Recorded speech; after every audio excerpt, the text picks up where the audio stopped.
Mr. Kirk Nugent, geek speaker preacher, the remote producer, live video coach, content creation facilitator, online church consultant, tech media speaker, and of course, host of the show, How It All Works. Yes. Mr. Kirk Nugent is in the house. Welcome, sir. Woohoo! Man, I am excited to be here, guys. That's a mouthful, man. That's a mouthful. There's a lot. I'm looking at your comments. They're blowing up. I love this. Ryan is talking to me here. I see Monty Weaver is there as well. You guys have created a phenomenal space with Dealcasters Live. I am so excited to be here as your guest today. You guys have literally set the bar in terms of some of the formats and some of the things that can be done on this platform. So I am just humbled and excited to be here today. And I did manage to go live on Amazon. So we're live. All of you, all of us, I should say, are live on my page as well. All right. So we're simulcasting here. That's correct. I love it. I love it. That is right. So like maybe a little friendly competition. Right. Let's hey, see. Why not? I figured, hey, give the audience what they're looking for. I see, you guys have more, you got more watching than I do. That's fine. It's fine. Yeah, exactly. We're all on the same screen, aren't we? Absolutely. Well, awesome, man. And like I said earlier in the intro, I was shocked at the first video that I saw that I came across that was yours, Kirk. And wow. Because I thought, well, this is someone who has, just crispy clean video. First and foremost, sound, as you know, is paramount for what you do. And you were doing this video and I thought, oh man, this guy's got his, and so I started going down a little bit of the Kirk R. Nugent rabbit hole. And come to find out, you do have a history in the IT space. You were doing a lot of stuff for nonprofits and faith-based entities from an IT computer perspective. But in terms of live stream video, you were doing video, but not necessarily what we know today as sort of live stream, YouTuber, Amazon Live, that kind of stuff. So I'm super curious. How did you get to this point so quickly? What did you use from your past experiences, from composition, from what you were doing there? How did that apply from sort of, I guess, pandemic forward up to here? Because that's really when things really took off for you from a live stream perspective. Absolutely. I will tell you this. There is so there's a number of components there. So let me just share it this way. The first time I went live, or my first foray into the live streaming world was back in 2008, 2009. Was doing live streaming with a platform called Mogulus. How many in the chat know Mogulus? Go ahead and type that in the chat. If you remember Mogulus, then you come from way back. And then Mogulus, just to kind of bring that thing all the way forward for those who are not familiar with Mogulus. Mogulus was then changed its name or changed its stripes to a company called Livestream. And some of you are saying to yourselves, whoa. Livestream is a thing to do, not necessarily a company. Yes. And Livestream actually is still a company today. In fact, it was purchased by a company you're probably familiar with, and that is Vimeo. And Vimeo's whole entire back end is Livestream. And even up into the time frame where I was doing live streaming for the university that I was CTO of, that university had all of its infrastructure. I mean, all of the big stuff, the rack-mounted infrastructure that we would have fiber connections going across campus. We could stream from our broadcast studio. We could stream from the main auditorium on campus, and we could stream from the church on campus, from all of those places. But we also had our own curated TV station, if you will. So it was a little bit of this, a little bit of that, a little bit of NBC, a little bit of CNN, a little bit of our own content and own what I like to call, propaganda, right? You put your own stuff out there. And then we had that streaming on a page of the university's website called media.oakwood.edu. And that was also done with live streaming. And back in those times, Chris, you actually couldn't stream to Facebook, YouTube, LinkedIn, Twitter. I'm talking about 2008, 2009. You had to stream directly to the platform. So we streamed to Mogulus, and we had sometimes thousands of people watching at a time, and they would be literally watching from all over the world.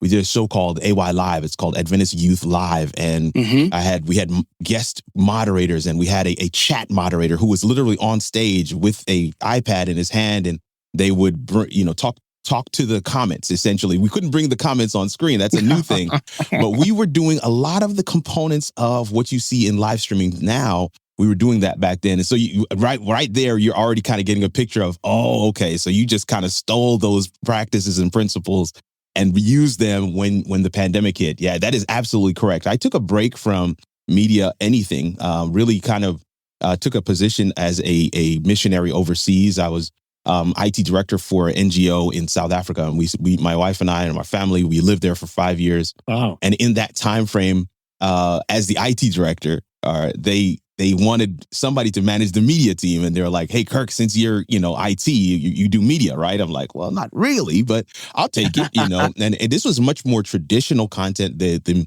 media team was actually involved with manning a 24-hour TV station.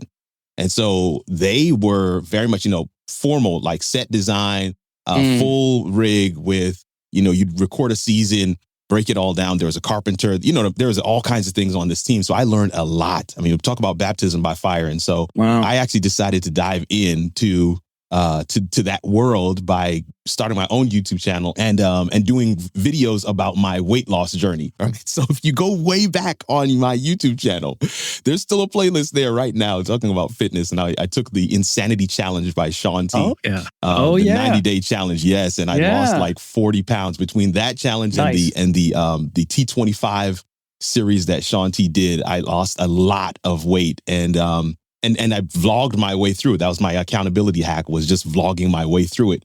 So those were my first forays into kind of content creation. Yeah. Formally, on YouTube. Didn't really do very well in terms of subscribers. I didn't follow any of the rules. So that netted me about 60 or so subscribers. And then I just kind of put that to bed for a number of years. And then when the pandemic hit, I decided to really make a go of this content creation and to take the skills and talents I had from formal broadcast, put that into like live video and live streaming.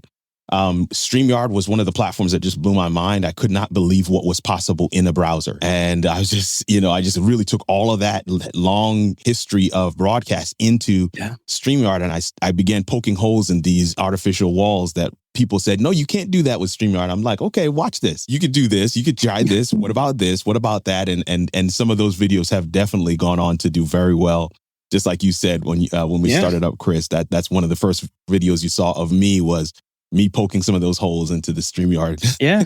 Well, one of the things that I'm very encouraged by you is that I can tell you have this spirit of excellence. Oh man, wow. And there's something that where it doesn't matter if there's 3 people watching you right now. That's right. It doesn't matter if there's 300,000 people watching you right now. This is what you get. I met this gentleman at Social Media Marketing World a few weeks ago in San Diego. That's right. And I can promise you the gentleman that is on your screen is the gentleman that I spent time with. And the gentleman who sang happy birthday to me live on wave.video. That's right. I did. I forgot about that. That's crazy. And so, I feel like a lot of people, when they fire up the video camera, it's one thing, they get that mind junk, right? And you're a live streaming coach and everybody gets stuck on the tech and stuck on all of that stuff. It wasn't overnight that you had the, A6400 camera and the crispy sound. Not at all. But you treated every show like it was something that you could do your best at. Yes. What you have right now is what, is doing your best. And that's really a spirit of excellence. It's like, that's not going to work, but it's not going to keep me from going forward. It's not going to keep me from doing this. And when you work with live streamers, and I'm sure there's varying degrees of knowledge of tech, but also varying degrees of the content that they're delivering as well. So what kind of stuff are you working on with them? Like when they get sort of stuck on the tech, or they get sort of stuck on the content, or they're too focused on the tech and not enough on the content. What are some of the mindsets that you work with based on your experience? Well, yeah, and this is such a great question. In fact, this is Chris. This is how I start how I start a lot of videos is especially on Amazon where it's very gear focused. People are shopping, and hello to all the shoppers that are out there. Hello to all the others who are watching on all the other platforms that we're streaming on, because I know Dealcasters keeps it all the way live. But one of the things I like to say to folks is there's got to be a why. There's got to be an actual purpose, a reason why you're going live. And that purpose and that reason is what will cause you, that's what will motivate you to learn the tech in order to get your message out there. But if your reason is just because I want to show up on camera, like Kirk, I want to look, like you on camera, is that the only reason why you're going live? Because if that's the only reason, I'll tell you right now, that's not why I go live. I go live because I know that there are people who have a message out there, and quite, so selfishly, I recognize there are people who are waiting for you to get your message out there for them to do their thing. Wow. So like it's a critical piece of their story for you to get your story out there. And what I feel like I've been called to do is just to empower and enable people to get their message out there. So in whatever way that takes shape or form, right? So you talked about coaching, Chris, and that's exactly what I do. I try to help people to refocus on what you're doing. What are we out here looking to achieve? What do we want people to walk away with? What is that experience? And a lot of the times, all of the tech kind of fades away at that point. Yeah. Because they do have a burning desire. And then it becomes very apparent to them, like, yeah, I really do want to get this out. And I don't care what I have to do to figure out, the ISO, the aperture, the f-stop, which lens, the millimeters, all of the things. I don't really care what I need to do to figure out those pieces, because my overarching goal, that's my main motivation. And that's what will keep you driving forward. I like to tell people that you can start with what you have, because there is no such thing as having no bad live streams. There's no such thing. And the only way to get to the good live streams is to get through the bad ones. So it doesn't matter. I don't care who you are. They're both Jim and Chris are shaking their heads right now, because they know, I don't care who you are. Go back to your first live stream. Today's live stream is going to be better than that one. It doesn't matter how you started. It's going to be better. There's a trend. There's a progression. And here's the other piece. And this is so critical. Your audience wants to take the journey with you. So don't hide it from them, right? You don't hide it from them. Yeah, I've got this thing duct tape up here. Yeah, my camera fell over last week, and I'm hoping that it stays balanced today, and that we don't have that today. But those that remember when the camera fell over, you're part of a special crew. You're part of a special tribe, right? You remember me when it wasn't so crispy.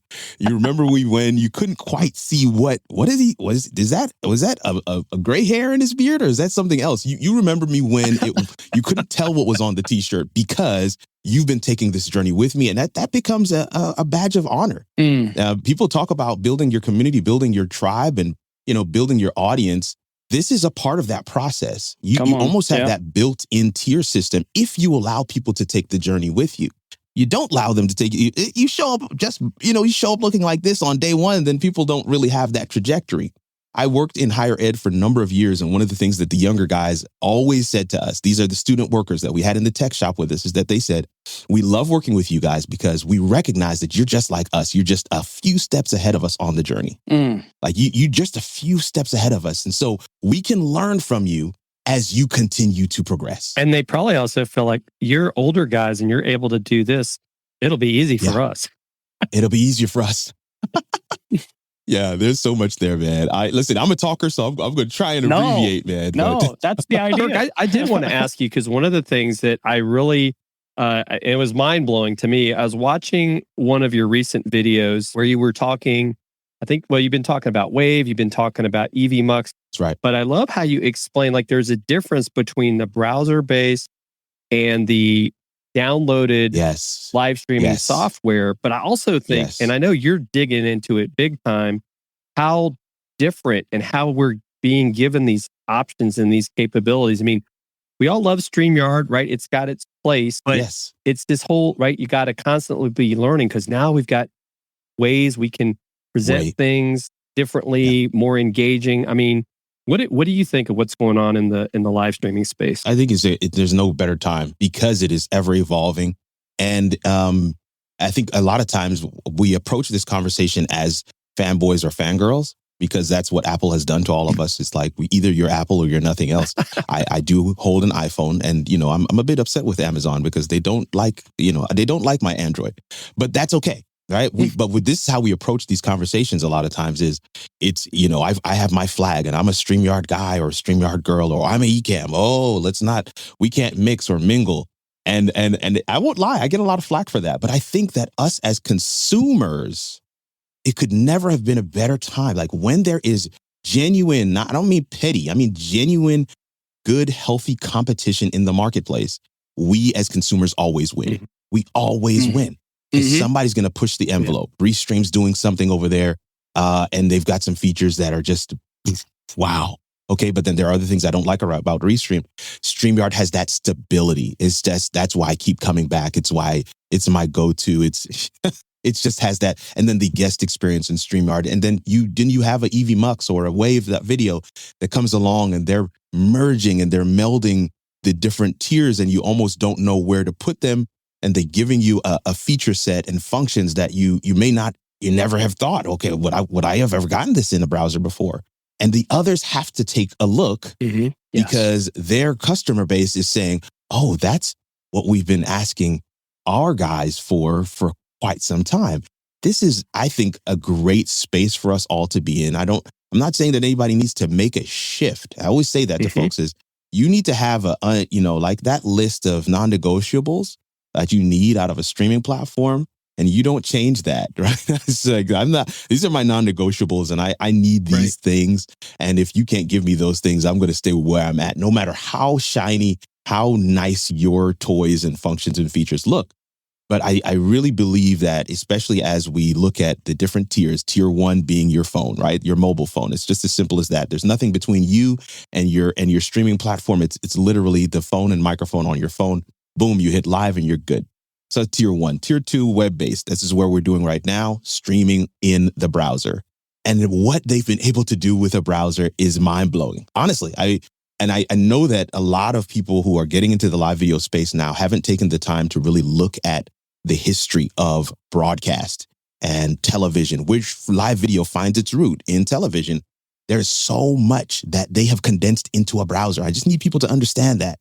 Like being able to switch the cameras around and all that stuff. This was a 10, 15 person team and I've seen them.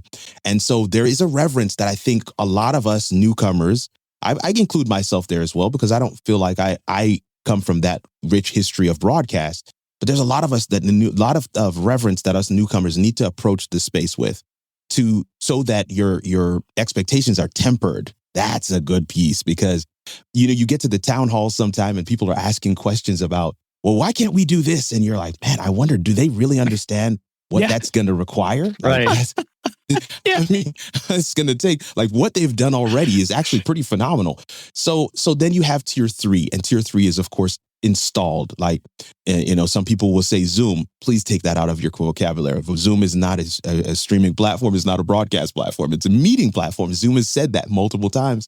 I wish they would just take off the ability to stream in Zoom, but it is installed. It is installed. And so it does somehow find its way into that third category, that tier 3 category. Then you've got OBS, of course, which is free, somewhat complicated in Kirk's opinion. I had a guy on my show this past Friday who really knows how to make it sing, and I'm looking to partner with him a little more because, again, that is a platform that is an option. You do have vMix and you have Ecamm Live. You have Wirecast, right? There's so many installed tier 3 applications that you can use, and they are phenomenal. And then there's tier 4, and that's the broadcast suites. That's the big boy stuff.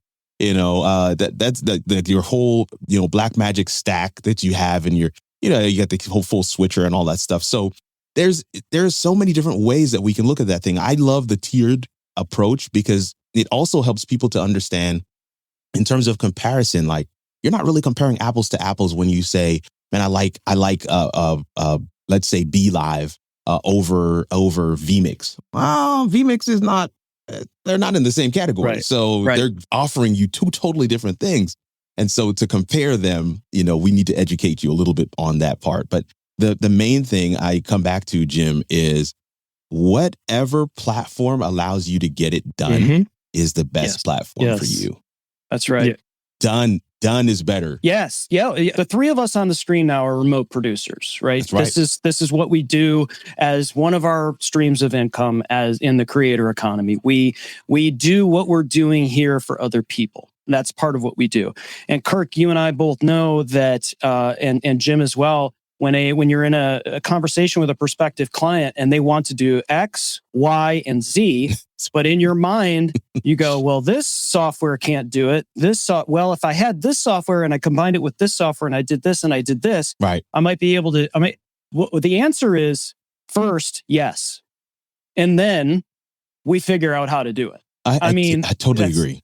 That's how you do it. And it's like, the pandemic, if it's taught us anything, is that this rising tide lifts all ships in terms of this. The tech is getting better. Mm-hmm. The tech is getting exponentially better. And I love when you touched on having the reverence for the history. That's really where I was going with my first question. It was sort of like, if you have that mindset of where it used to take 15 people to do what you can do now with a hotkey and hit a button on a Stream Deck, I mean, that makes you want to do the work. Yes. Because you went through hours and hours and hours to do that one thing. Now, how can I put work into that to make it this much better?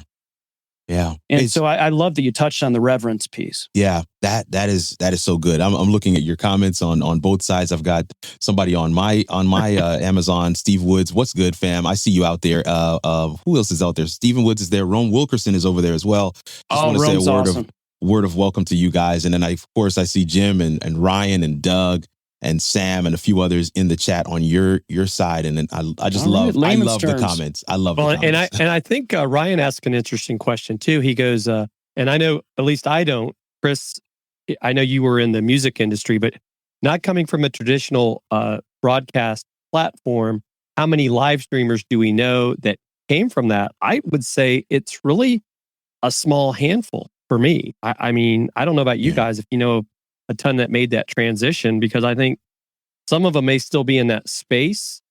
But like I know Howie Zales, that's been on the Tim and Jim show before, he came from that space and he's using vMix to do a lot of virtual production. But he's taking in some of those lessons he learned. And I think that's where we as remote producers, live streamers in general, start to learn, like, okay, how do I do multiple cameras? How do I deal with lighting? How do I deal with sound if I've got multiple people in the room? The way you said that, Jim, is perfect. And that's what I just want to piggyback there on for Ryan, is I don't know many either. And I think the reason for that is it's a different headspace in that, not to say it's impossible for them, but it was you had a very specific lane in the traditional broadcast space. So if you were doing color correction, you really weren't doing anything else.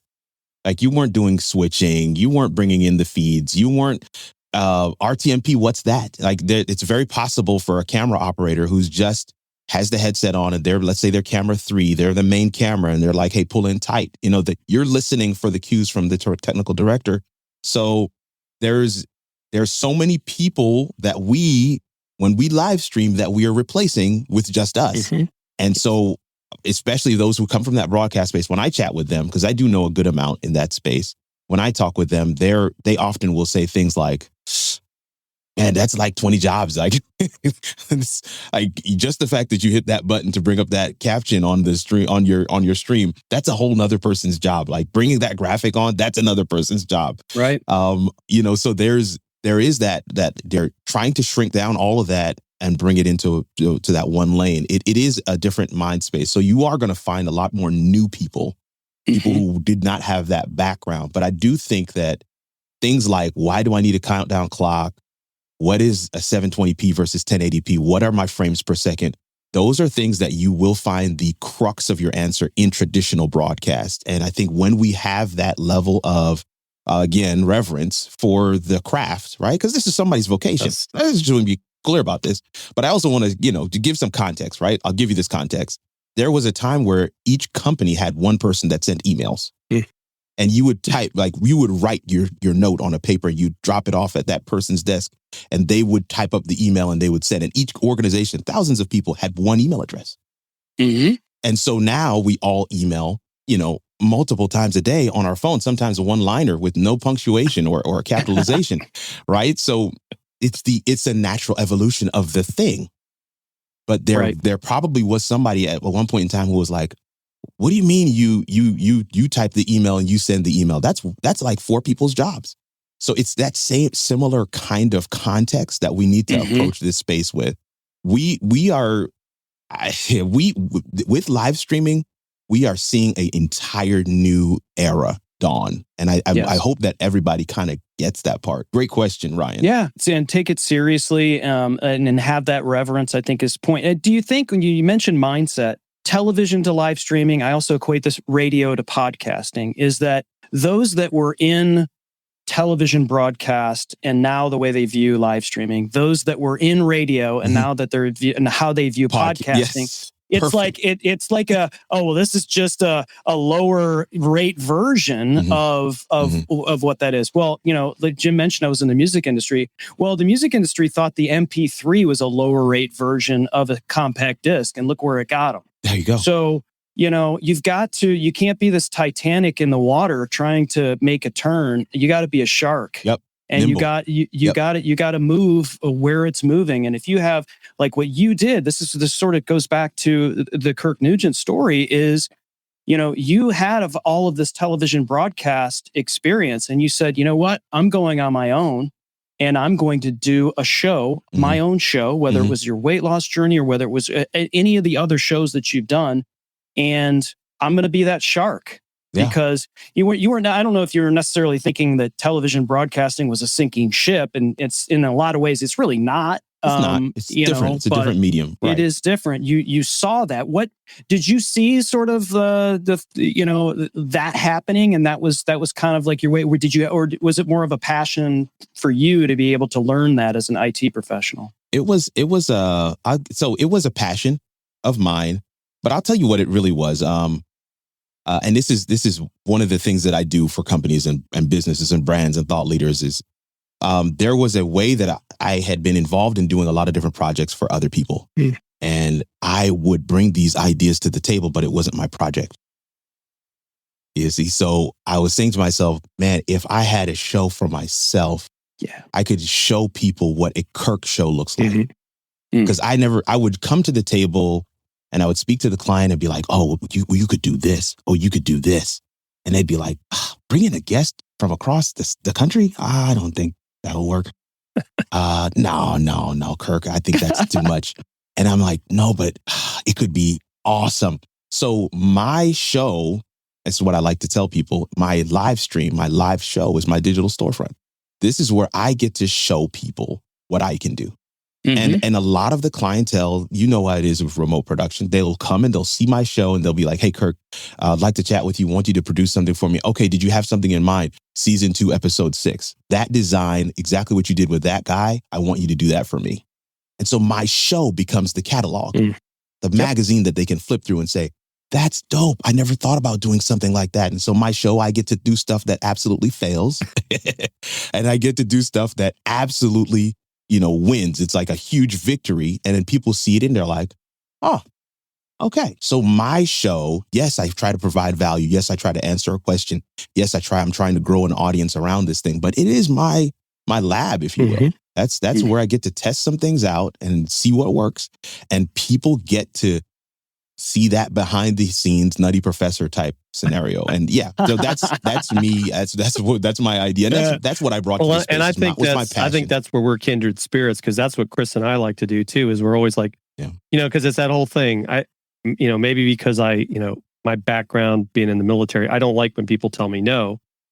I'm going to figure out a way to do it. And especially with technology, there's just things are constantly changing. I mean, some of the stuff we have in the product carousel, like even you were talking about switching scenes, or the Stream Deck is amazing at doing that. It makes your life so much easier.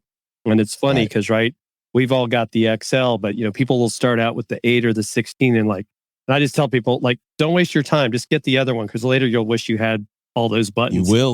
You will. It's the truth. It's the truth. Yeah. It's the truth. And our boy Monty Weaver, shout out to Monty Weaver over on Amazon with the hashtag digital storefront. Yeah, there's going to be, Monty, there's going to be lots of knowledge nuggets being tossed about here from our friend Kirk R. Nugent. Got to get the R in there. Got to get the R, KirkRNugent.com. Thank you. Kirk, we're excited to have you down in Orlando for VidFest. And speaking of Monty Weaver, who will also be there. Oh, yeah. Any way you can give us sort of a taste of what you're looking to speak to down at VidFest in Orlando? Yeah, I'm going to be, I'm trying to think of the best way to give a taste. You know, the truth is, I mean, a lot of people don't recognize the ridiculous potential and opportunity that is in Amazon Live. I'll say this way, in 20 years, right? In 20 years, like 20 years from now, so 2042. In 2042, there's going to be a young man, a young woman who's like freshman in college. They're 17. That means they're not alive right now is what I'm trying to say to you. Okay. And they're going to ask you, like, when the world shifted, like, as I'm learning about live streaming in my history book, what did you do? Like, what were you doing? How did you plug in to that time frame? Hey, grandpa. Hey, uncle. Hey, older cousin. Hey, sage person that I come to for advice. Tell me what happened, when our version of the man on the moon landed and information and access was democratized and you were able to share your message with the world ad nauseum. What did you do? Tell me your story. And I think this is what people don't recognize about the moment that we're in. Oh. And so I'll finish that story in Orlando. Now I've got FOMO. I got FOMO. I got to be there, which I will be. Somebody was in broadcast when they leave a tease like that out on the table, man. But come on. Kirk, one of the things too that you bring up, and I think it is fascinating, especially knowing that you have a really good presence on YouTube, but you, if you want to call it, have kind of seen this light that is Amazon. And it's funny sometimes because, Chris and I sometimes get, I don't know if nobody picks on us, but I'll say people say things because Chris knows I bring out Negan's baseball bat. But they like, why do you want to tell people about this platform? It's because, we are thrilled that a creator such as yourself is now on the platform because it makes us all better. It makes us all continue. Right. And then the companies like Amazon and these other places that shall remain nameless since we're on Amazon see like, you know what? I need to start bringing people in to do that. And so it was fascinating. Roberto Blake, who we all know, had a video he put out last week about, why you should get started on YouTube in 2022. And part of the thing is you start to, and Chris talks about the numbers, like when you talk about podcasters, even though there's millions of people on YouTube, as an example, it's less than 10% that have actually, I think, got 1,000 or more subscribers. Well, when you look at Amazon, we don't know because they haven't published the numbers. There might be a couple of thousand of us that are influencers that can theoretically go live. But the people that are going live is even a smaller percentage because people give up. They don't stick to it. And there's, and there's some niches. I mean, Christina Nietzsche does a fitness show. She's going to be down at the, well, she won't make it this year, but she hopefully will make it next time. Denise, who does art projects. I mean, Bradley Vinson doing the same thing, teaching people how to do graphics on Amazon. Phenomenal. Yeah. And so it's like, if you've got this niche on YouTube, why not do it over here? Because you can repurpose that content, put it on YouTube and still keep building your YouTube audience. But, I think when Chris and I look at it, because we kind of did things backwards in a way, we started on Amazon and we're now growing our other platforms. But, as much as we'd like to grow on YouTube, it's like, well, things are really going well for us over here. Brands reach out to us every week. It's not like they're saying, oh, well, you don't have enough YouTube subscribers for us to talk, because guess what? We're in the mall right now and people are able to subscribe to Kirk's podcast right now here on Amazon Music. That's what I think. That's where sometimes, I don't know if it's, kind of going back to some of the, we'll call them the different people that fall so in love with a certain thing that they don't see the forest through the trees, right? They're like, you got to be flexible, because as much as we like some of these live streaming platforms, And I started out on one that I guess it's still around, but it's like that whole thing is you got to be prepared to shift and adjust, because it could happen like that. And if you put all your eggs in like that one basket, then what? Right. And I think that's where I really respect and admire what you do. Like, you don't just sit there and say, well, I'm only going to do it this way. You sit there and look at all the different perspectives and teach people, like, it's like, you got to have that open mind and that willingness to learn. Yeah. Yeah. You said that so well, Jim. I'm just itching to add to it, but I really don't want to.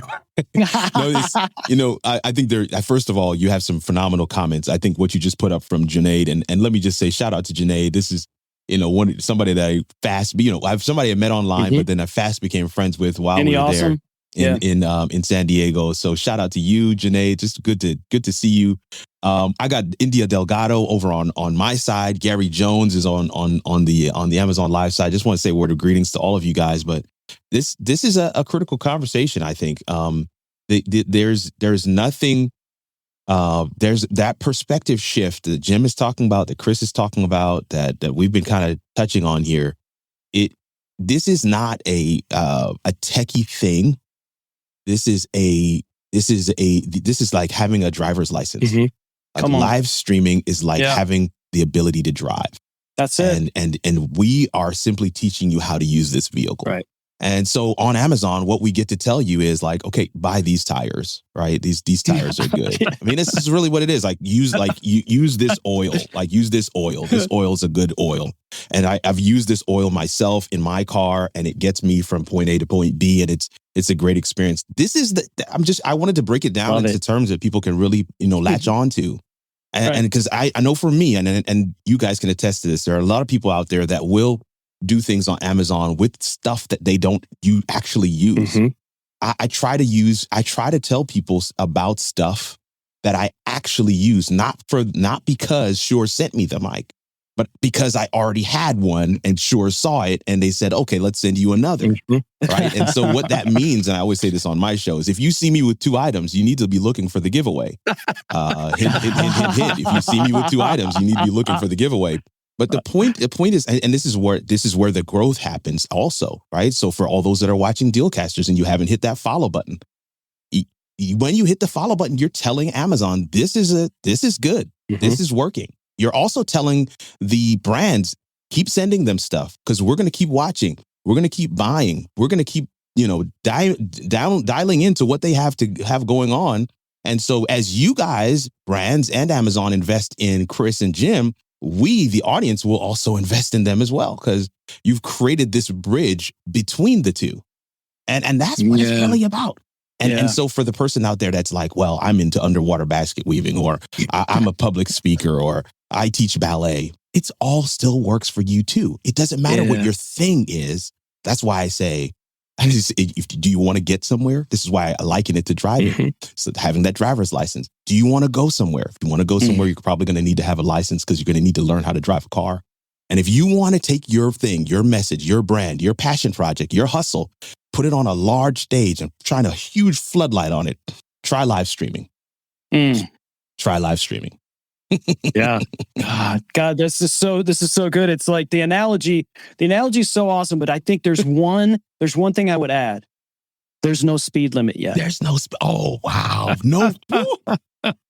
There's no speed limit. That's so good, Chris. We don't have rules. I mean, there's rules, but like, human rules. Like you can't say certain things. You can't disparage people. Like you shouldn't want to do that anyway. Right. So, but like, there's no speed limit. And I want to touch on something else, man. I could talk for 3 hours to you, man. So, Jim mentioned earlier, Jim and I catch a lot of flack for evangelizing for this platform. Mm-hmm.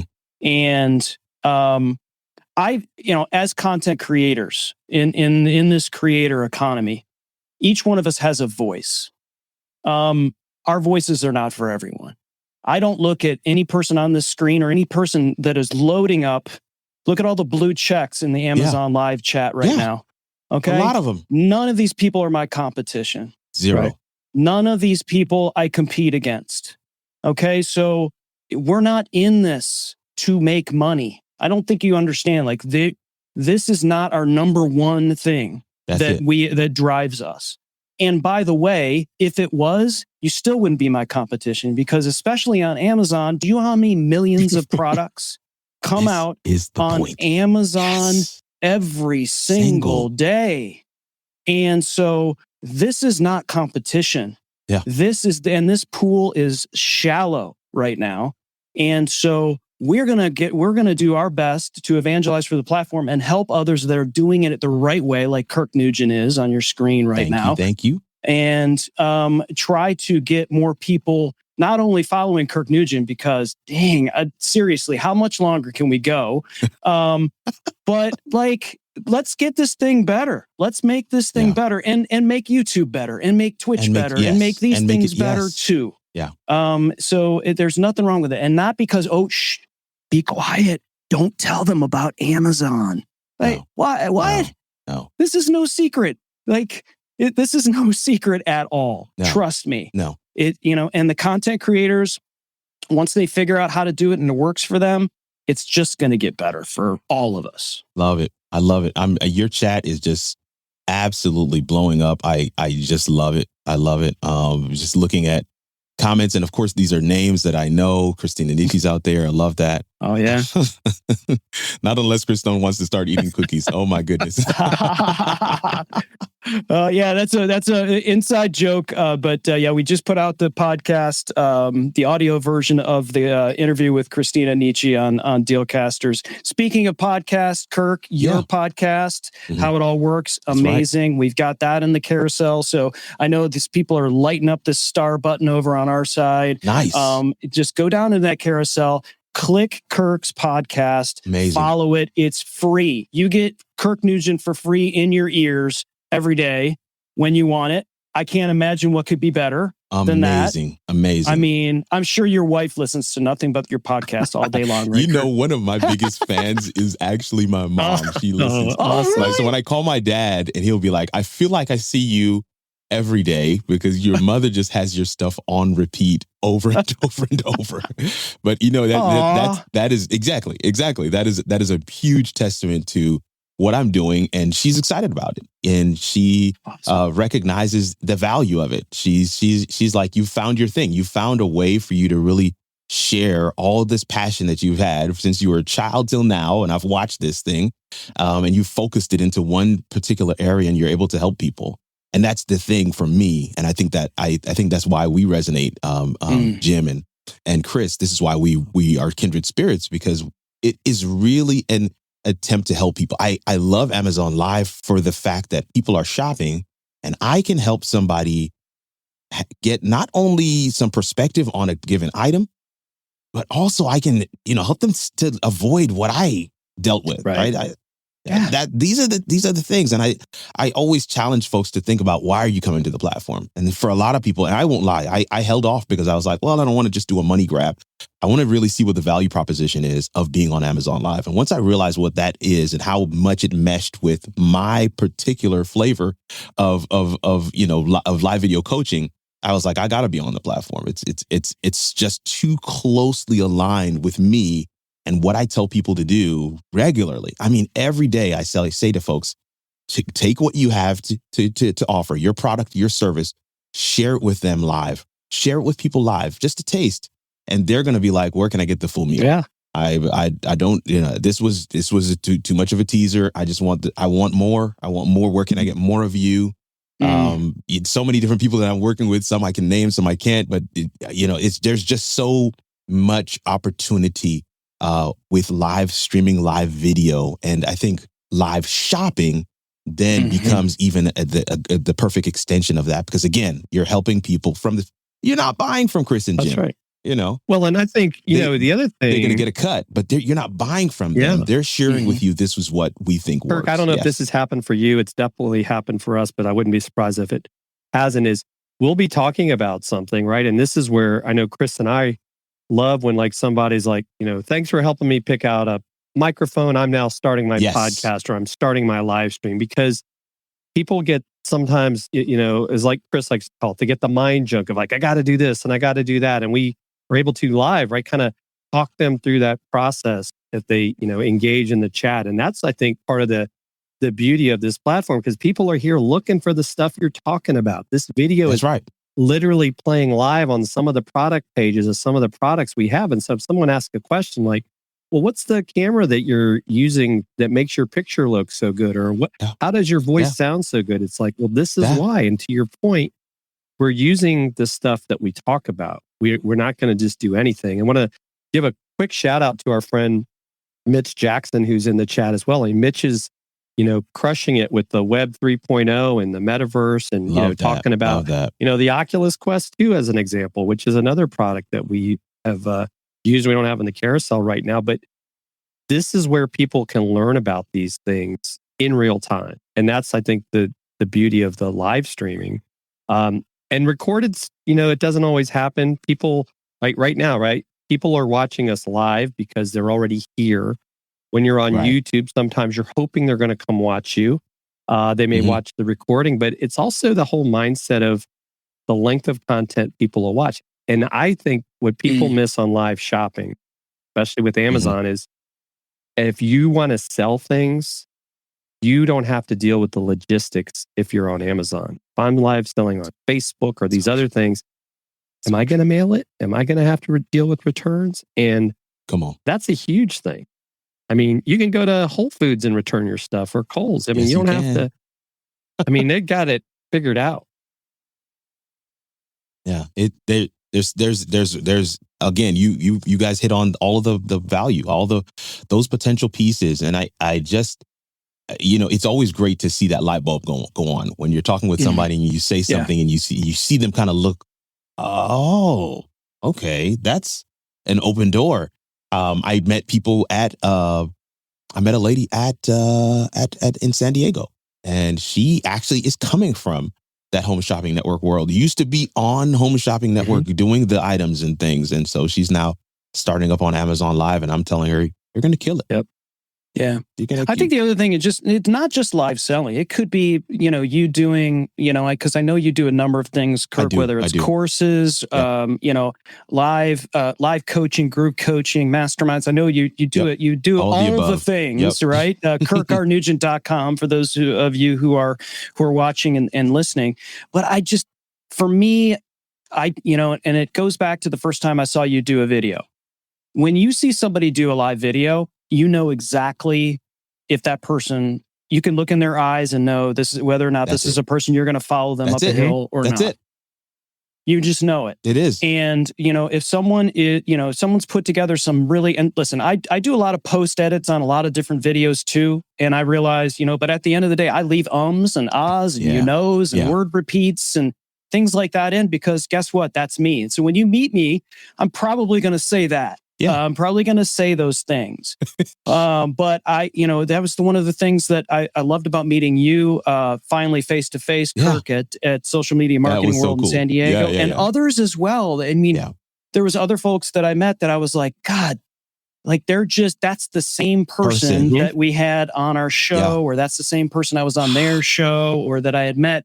And it's just wonderful to see that and sort of just to validate that. And especially when you sang me happy birthday, I was like, okay, all right, this guy, if he's going to sing me happy birthday, he's just going to have to be friends for life, man. This is it, man. I was excited to do it, and it worked out so well. So awesome, man. So awesome. And if Kirk Nugent couldn't do just all the things, now he has to sing really well too. God. He is anything you can't do. I'm thinking there's nothing he can't do. It's just a matter of if he wants to. My! If he puts his mind, if you put your mind to it, Kirk, I'm sure that you will succeed. No doubt in my mind. And there's such a mindset thing there. I'm not going to dive in any further, but there's such a mindset thing here. I think there's people are hungry for a very authentic experience, and I think that's what live allows them to have. And it doesn't matter what flavor that takes on. Right. So if that flavor is an Amazon flavor, they'll take it, because they recognize it's still that person that I'm looking for, still that real person, that real experience, that authentic thing that's unedited. It's why I love live, because it is unedited and you just, it is happening in the moment. And this is another, as we said, FOMO type thing as well, where people are going to watch live a lot longer than they would watch pre-recorded because they figure like, I'm going to miss something, like something's going to happen and I don't want to miss it. So there's a huge component there as well. But man, listen. Well, and the interaction too. Oh yeah. Right. You do it better than we do. I will, because you were jumping in on it on our own show here more than we are. But I think that's a huge component of live video. It's like, you know what, Kirk Nugent's on my screen. And I was wondering about that Shure MV88 mic, and if it worked with XLR as opposed to USB. Let me just fire out this question. Right. They know you're going to answer it because you're getting to all the questions. That's the whole. That's it. And that's in coaching. That's one of the things I share with people is it is a two-way conversation. It's a two-way conversation. So you're not just putting stuff out there. You have to expect stuff back, and as you get it back, you want to be able to respond. So it's great. And even if you have to respond after the fact, one of the reasons why I love how these things work on other platforms, you can go back and respond to some of those comments directly. But here, one of the things that I do, and Chris, we talked about this, was I like to bring those comments on screen because people watching the replay can actually see those comments and they can see, that's what they asked. And so I like to, flip between those every now and again because it does, give people the fuller picture of both sides of that conversation. So that's right. Well, that's right. That's something we actually have to give you credit for, Kirk, is we learned, as Chris likes to call it, chatalicious. We learned from watching one of your shows. And so when we use eCam, we've, came up with that scene that lets us share the chat. So one of these days when we have a little more confidence in one of these other platforms, when we have a guest, that's definitely something we want to be able to pull in, because that is a nice feature to be able to share that after the fact. Because especially what people don't realize, at least right now on Amazon, we're not able to pull the chat comments on the screen. And of course, on the screen, hopefully that's something that they'll look for. And I think they're listening to us. So Amazon, if you hear that, they are. That would be great if you could work that in.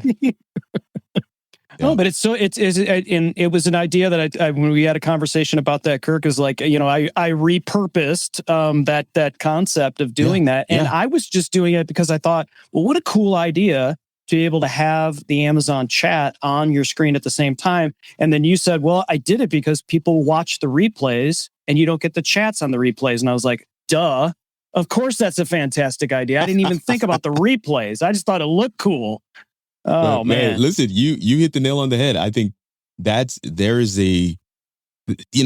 ideas come from that desire to have that, that engagement. I think, that's what you always find with me. And I think that's, again, one of the reasons why we resonate and why we're here chatting today is we want you who are in the chat to be successful with these things, whatever it is your thing is. I see, headphones in there. I see the MV88. I see the MV5. I see the MV5C. I see all kinds of things in the carousel right now. And these are items that each of us, all three of us, have used multiple times in multiple different ways and configurations. And so while our job isn't necessarily to sell it to you like, hey, you got to buy this Elgato 4K, capture card. That's not our job, but we've used it. So if you have a question about it and you're thinking about purchasing it, then we want to get that question and we want to be able to respond to you and share with you our experiences, good and bad, so that you can make an informed decision. I always say that to my audience multiple times per show. Make an informed decision. Buy with confidence. When you can make an informed decision, you're inevitably going to buy with confidence, because that's what it's all about. And so that's why another reason why I absolutely love this platform. Well, and even to your point, and we tell people sometimes, if you're not sure, right, you could buy both products, and Amazon makes it so easy to return, right? So yeah, I mean, it's got to be. It has to be part of that thing. I say this to people with mics all the time. People will say to me, "Hey man, Kirk, oh my God, I love your voice on that mic. What mic is that? Can you tell me just tell me the whole set? I want the whole thing." And I'm like, well, I can do that, but your voice might sound different, right? So I say to them, buy it at a time where you're not busy, so that you can test it, and if you don't like it, you can send it back. Because that's what happens to a lot of us, is that you'll buy something with the intention to test it, and then it sits in the box over there for like a month. Yep. And then you get to testing, you're like, this is not at all what I wanted, and it's now too late. So I try to give people this context. Like, this is the context. This is a perspective. I don't want you to waste your money. Not because I'm going to get a cut. I want you to be successful with the gear because I've been successful with it, and I want you to have that same experience. Right. And I think going back to what you said earlier, right? Like we'll tell people, right? You could start with a phone, right? You don't have to have these cameras that we're using. You don't have to, know, and even sometimes I think the smartphone might be better than a webcam. So it might be. Just buy in the right cable to connect it directly to your computer so that you can use that. And, those are things that people, because sometimes I think people see these amazing setups like you have, and they don't realize that you didn't do that overnight. No. And we haven't done this overnight. This has been, for me, it's been 4 years, right? It's been a 4-year process that I've been live streaming, slowly upgrading. Last year I got to, I actually have 2 monitors, right? Because I finally figured out I really needed to have 2 monitors to be able to do things right. And, the lighting is a continual evolution as well. And, things like soundproofing and all these little things that people don't think about. So there's not a one size fits all. And then of course, like with the MV88, if you're going to be doing mobile stuff, right? And you want to have good audio, that's a whole another, ball of wax, I guess we could say. Yeah. Different region. You're right. Totally. That's amazing, man. Kirk, I knew it was going to be awesome. I didn't know it was going to be this awesome. I love sort of, the reverence perspective for those that are just now sort of getting into live streaming and understanding, like, even just 5 years ago, there was a team of 10 people doing what you can do with the click of a button now. And that perspective helps you to work hard and do the work it takes to be successful as a live streamer. And I also love the analogy about learning how to drive. I think it's an important mindset for people. And, for those that are still watching, listening, KirkRNugent.com. This has been amazing. Kirk will be speaking at our event at VidFest in Orlando as well. vidfest.dealcasters.live. Code Amazon for 20% off of those tickets. Kirk, thank you so much for taking all your time and just as usual, just delivering so much goodness to the world, man. We really appreciate you. Hey, man, my pleasure. Thank you guys so much for having me. All right. And as always, ladies and gentlemen, don't fear the gear. Thanks for listening to Dealcasters. Congratulations. You've taken another step forward in your content creation journey. Please don't forget to hit the subscribe or follow button here in your favorite podcast player so you can be reminded every time we drop an episode. We love hearing from our listeners and viewers. And if you're wanting to watch our shows live on Amazon, feel free to follow Dealcasters Live as well at dealcasters.live. Follow us on Twitter or subscribe to our YouTube channel, where we also included added content that you cannot find anywhere else. If you have questions about this episode or have something you want us to review, you can also email us at dealcasters@dealcasters.live. Thanks again for listening, and you know the deal. Don't fear the gear.